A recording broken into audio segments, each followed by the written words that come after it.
তথ্য মন্ত্রণালয়ের পক্ষ থেকে কিছু পদক্ষেপের ব্যাপারে কথা হয়েছে, এই ব্যাপারে মাহফুজ আপনাদেরকে জানাচ্ছে। তথ্য উপদেষ্টা মাহফুজ আলম। জি, আমাদের দিক থেকে সচেতনতামূলক ভিডিও এবং এই বাংলাদেশে যে ইস্যুগুলো আছে আইন শৃঙ্খলার সাথে রিলেটেড, যেমন এখানে মব জাস্টিস ইস্যু আছে, তারপরে এখানে একটা মিলিটেন্সি ইস্যু হয়তো মানে সামনে আসতে পারে, বা আরো কিছু ইস্যু আছে। যে ইস্যুস গুলো আছে সেই ইস্যুস গুলো যাতে মিডিয়াতে ভালোভাবে উপস্থাপিত হয় এবং আসলে এটাকে মনিটর করার একটা আমরা চিন্তা ভাবনা করতেছি গত 7-8 মাসে, এবং সামনের দিনগুলোতে কিভাবে এটাকে ফোকাস করবে মন্ত্রণালয় থেকে আমরা মিডিয়ার সাথে খুব শীঘ্রই বসবো, এবং যারা মিডিয়াতে স্টেক হোল্ডার আছে বসে আমরা এমন ভাবে পরিকল্পনা করার চেষ্টা করব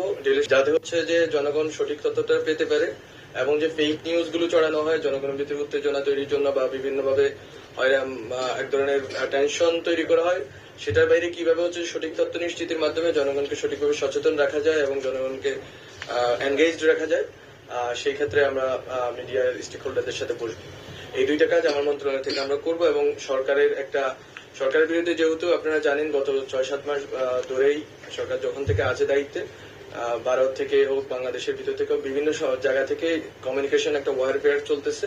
আমাদের জায়গা থেকে আমরা এখন থেকে কাউন্টার কমিউনিকেশন ওয়ারফেয়ারে যাব।